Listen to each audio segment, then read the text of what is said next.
به نام خدا. سلام عرض میکنم.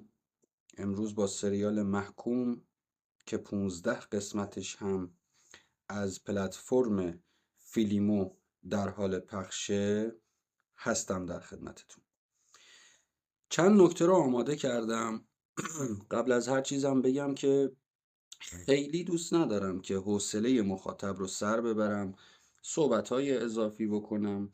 امیدوارم که حرفام تا جایی که به درد مخاطب میخوره، ببخشید عذرخواهی میکنم، تا جایی که به درد مخاطب ها میخوره ویدیو رو تماشا بکنن و به صحبتام گوش بدن و من نظرات شخصی خودم رو دارم میگم. در پارت 1 در مورد سریال شغال صحبت کردیم و در پارت 2 که الان باشه، در ویدیو دوم، داریم در مورد سریال محکوم صحبت میکنیم. هیچ خصومت شخصی با هیچ اکیپی، با هیچ گروهی، با هیچ سازنده‌ای وجود نداره و نخواهد داشت و من فقط نظرات شخصی خودم رو میگم و قرار نیست که تمام نظرات درست باشه. این یه توضیحی بود که من گفتم خدمتتون عرض کنم. نکته اول، ضعف در منطق حرفه‌ای شخصیت هاست. رابطه عاطفی تراپیست با مادر بیمار رو دارم میگم.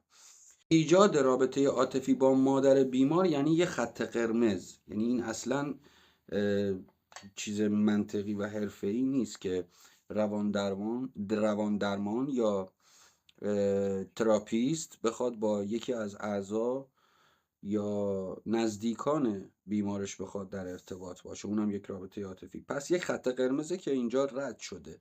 سریال داره بدون هیچ زمین سازی یا تبعات حرفه‌ای این رابطه رو عادی سازی میکنه. این ایراد یه نقص فنی جدیه که در باورپذیری شغلی شخصیت دکتر داستان و سریال بسیار ما داریم میبینیمش که در ادامه و در روند داستان این خیلی بیشتر و بیشتر هم میشه. من از قسمت اول دارم صحبت میکنم. نکته دوم، ضعف در شخصیت پردازی پسر. رفتارهای افراطی بدون قوس منطقی و اغراق داخل رفتارهای خشونت آمیزشه. یعنی هیچ تشخیص روانپزشکی مشخصی یا پیش زمینه رفتاری مرحله به مرحله‌ای به ما اشاره نشده، به ما ارائه نشده که بخوایم ما یه منطقی داشته باشیم روی این قضیه. این نوع رفتارها ابزاری شده صرفاً فقط برای شوک به مخاطب.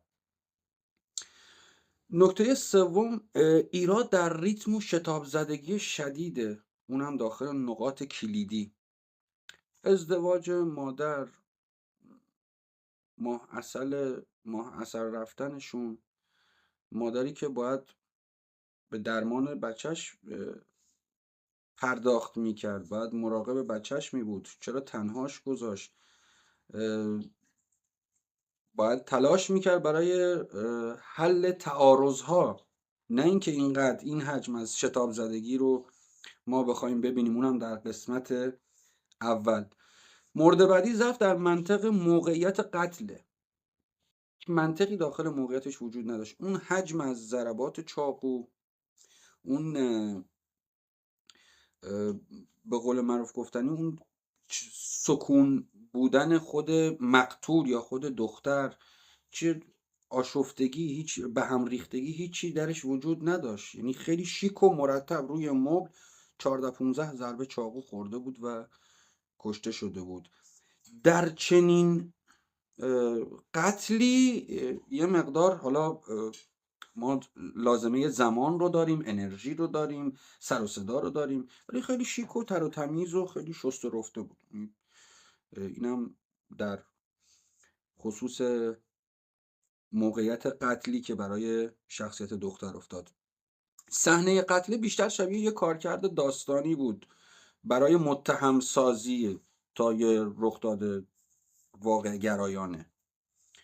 مورد بعدی، ضعف در نقش مادر که یه خانم قاضیه، انفعال شخصیتی داره.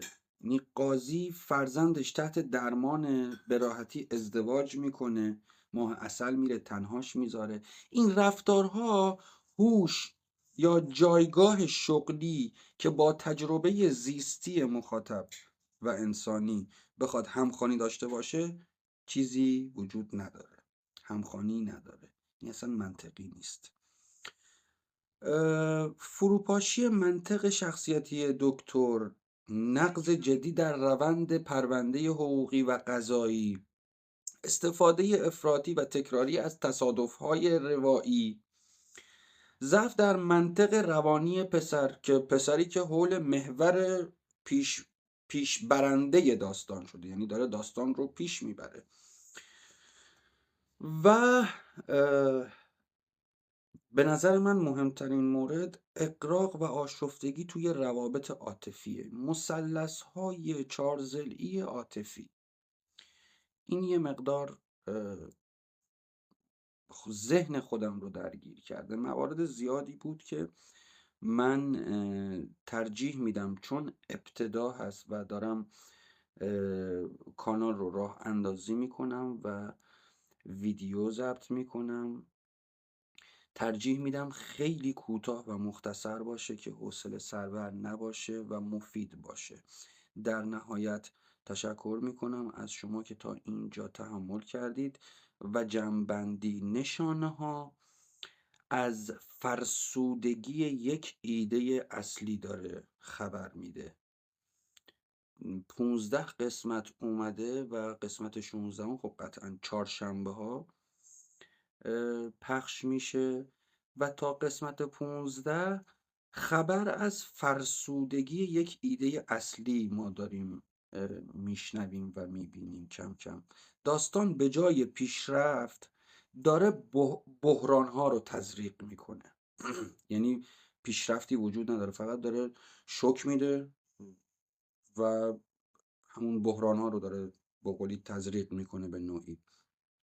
سریال محکوم با وجود ایده اولیه جذاب داخل قسمت 1 فوق العاده جذاب بود. یعنی من نظرم اینه که اگر قسمت 1 یه مقدار فشرده تر و بدون شاخ و برگ اضافی نبود میتونست در قالب یک فیلم سینمایی هم به جنبندی برسه و اصلا سینمایی بشه. خیلی ایده جذابی بود ایده اولیه، اما وقتی پیش رفت به دلیل همون عرض کردم خدمتون شتاب زدگی روایی، فقدان قوس شخصیتی، نقض منطق حقوقی و استفاده از تصادفایی که خیلی افراطی شد که داستان رو از یه درام قضایی روانشناختی به یه روایت پرتنش کم عمق تبدیل کرد.